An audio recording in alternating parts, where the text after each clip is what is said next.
kita tidak lagi ada dalam kepala kita, dalam perasaan kita, dalam fikiran kita, ini salah takdirnya. Patutnya, kita selalu kata, patutnya, sepatutnya, saya tak ikut. Tapi tak macam mana ikut pula. Kalau saya tak ikut tadi, mesti tak ada kemalangan. Aduh, kita banyak menyesali. Akhirnya kita menyalahkan Allah. Bermakna ingkar dengan takdir. Ingkar dengan takdir bermakna ingkar dengan ketetapan Allah. Hati-hati. Bila ingkar dengan ketetapan Allah, ingkar dengan ketentuan Allah, maka kita bimbang. Kita bimbang Allah sangat murka. Bila Allah murka, tempatnya tak ada di tempat lain selain di tempat yang tidak cantik itu. Okay? Maka sekali lagi tadi pertama kita kata, untuk memahami takdir, kita harus ada ilmu tentang takdir. Ada ilmu tentang ilmu Allah. Okay? Tentang ilmu Allah seperti yang kita sebut tadi dalam surah Al-Ma'idah pula. Surah Al-An'am ayat 59. Okay? Kemudian kita katakan, bila kata Al-An'am ayat 59, bagi tahu kita bahawa ilmu Allah itu sangatlah luas. Okey? Dan bila kita kata ilmu Allah itu sangatlah luas, langit dan mencakup langit dan bumi, lautan darat dan daratan. Dia tahu apa bawah tanah, apa dalam tanah. Dia tahu apa yang kering, apa yang basah. Dia tahu apa yang jatuh, apa yang tak jatuh. Dia tahu juga apa benih yang jatuh ke bumi dan sebagainya. Belum bercakap pasal udara, belum cakap pasal cakrawala. Okey, kemarin Mir kongsikan seorang astronot. Okey, astronot Rusia yang naik ke langit. Naik ke bulan, ke langit. Naik ke bulan, kemudian turun. Mendakwa bahawa tidak ada Tuhan di sana, tidak ada syurga, tidak ada apa kita kata telaga Kausar, tidak ada apa kita kata kemudahan-kemudahan. Ya Allah, tidak ada bidadari. Ini satu pendapat yang kita katakan tidak berlandaskan ilmu-ilmu yang Allah bagi. Ilmu-ilmu Al-Quran. Dia berdasarkan ilmu logik dia. Maka tidak boleh menganalisa kuasa Allah ini, tak boleh pakai logik. Tak boleh hanya pakai akal. Nak memahami takdir ini juga, tidak hanya boleh pakai akal. Dia harus pakai iman. Ini kekuatan yang nak diangkat. Maka kita harus belajar, pertama rukun iman tu kental-kental dalam kepala. Tidak ada dolak-dalik lagi. Tidak ada lagi nak canggah-canggah ya ke tidak, tak ada. Maka memahami takdir ini juga harus mendalami ilmunya Allah. Kita selalu baca Asma'ul Husna Allah, betul? Bila baca Asma'ul Husna, ada tak dalam nama-nama Allah itu yang namanya zalim, yang namanya penginayaan? Kita tak jumpa daripada 99 nama Allah itu yang adanya zalim. Allah itu sifatnya zalim, Allah itu sifatnya menginaya. Dah. Allah bagi, kalau kita memahami ini, maka tidak ada takdir yang memasukkan elemen zalim dan elemen penginayaan. Okey, sebuah kisah yang dikisahkan oleh seorang ustaz dalam yang dibaca daripada sebuah buku.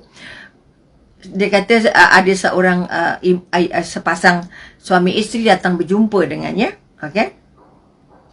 Dengan penuh rasa sedih menceritakan bahawa mereka Allah anugerahkan mereka tiga anak mereka Down syndrome yang harus diurus sepanjang umur mereka.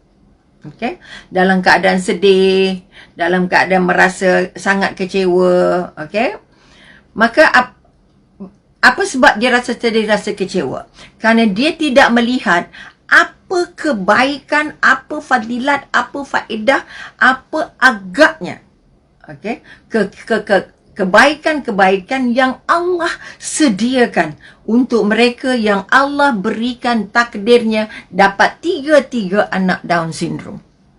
Maka bila diterangkan oleh ustaz kata apa, bahawa dapat anak yang cacat dari segi mindanya, cacat dari segi anggotanya, dan diambil nikmat-nikmat sebagai orang biasanya, dia merupakan calon syurga yang dijelmakan Allah di dunia.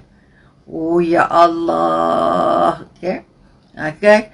Maknanya kekuatan yang nak dibangun bahawa mereka yang Down syndrome, yang autism dan anak-anak autism dan sebagainya, ini merupakan takdir yang Allah sudah berikan. Kalau tidak terima takdir, cacat iman, kufur. Kalau tak reda dengan apa yang Allah takdirkan, apa yang Allah bagi, maka keluar daripada hamba Allah. Cari Tuhan lain. Jangan main-main. Allah sangat murka kepada mereka yang tidak mahu menerima takdir. Oleh itu sekali lagi, tadi kita kata pahami takdir dengan ilmu. Okey, sebab itu tadi kenapa bapa dia ataupun ibu parents yang datang tadi menceritakan anaknya dapat Down syndrome tadi. Okey, ataupun kita kata yang tidak normal lah, kita kata anak yang kita kata OKU lah kita kata. Maka sekali lagi, pada semua ibu bapa yang ada anak OKU, anak yang Down syndrome, anak yang autism, anak yang tidak normal lah senang ceritanya, okey? Yang lumpuh ke, yang cacat ke, yang apa ke. Tolong pegang itu sebagai satu daripada takdir yang Allah sudah berikan. Takdir yang Allah sudah berikan, mereka yang cacat, yang tidak normal ini, mereka pun kalau boleh nak hidup macam kita juga. Tetapi tak mampu. Allah kata ke anak kamu ni hadiahnya begini. Maka sebab itu dijelaskan bahawa setiap anak yang cacat, yang OKU, yang tak sempurna hidupnya sebagai orang normal adalah mereka-mereka yang dikatakan calon-calon syurga ataupun ahli-ahli syurga yang dibawa masuk ke dunia untuk menguji kita. Okey, sebab itu kalau mereka sepanjang hidupnya tidak jadi normal, maka ketika meninggalnya besok, mereka Allah sediakan jadi normal dan tempatnya tidak lain dan tidak bukan adalah di syurga. Sebab itu kita katakan, ulama mengatakan, anak-anak yang begini, orang-orang yang begini, hisapnya sangat mudah. Okey, sangat mudah.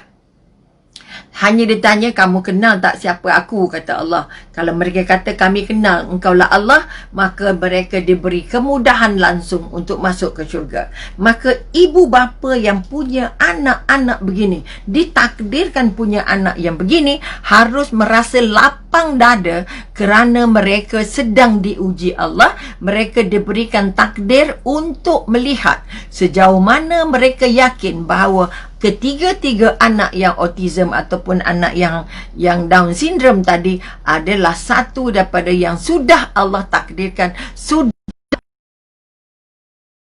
catatan yang sangat jelas di Lauh Mahfuz itu. Okey, ini jelas. Sebab kalau tidak, kita rasa susah nak melaluinya. Itu contoh. Maka sebab itu kita katakan, orang yang tidak memahami takdir dengan ilmu, terdapat juga satu kes lagi, seorang da'i yang sudah bertugas 40 tahun berjuang mempertahankan agama, okey. Akhirnya dia dapat anak buta. Anak pertama buta, anak kedua buta, anak ketiga pun buta. Dan setelah dapat 3 anaknya yang buta, anak yang keempat, dia terus berdoa dengan Allah. Tetap berdoa. Setiap kali nak mengandung, setiap kali kelahiran, dia berdoa, ya Allah, kalaulah sudah 3 ni buta, bagilah yang keempat ni tidak buta. Itu doa dia. Tetapi apa yang terjadi? Okay. Apa yang terjadi? Anak keempat juga lahirnya buta. Oleh kerana tidak kuatnya keyakinan kepada takdir, apa yang berlaku? Dia berubah keyakinan. Akhirnya dia hilang keyakinan dengan Allah.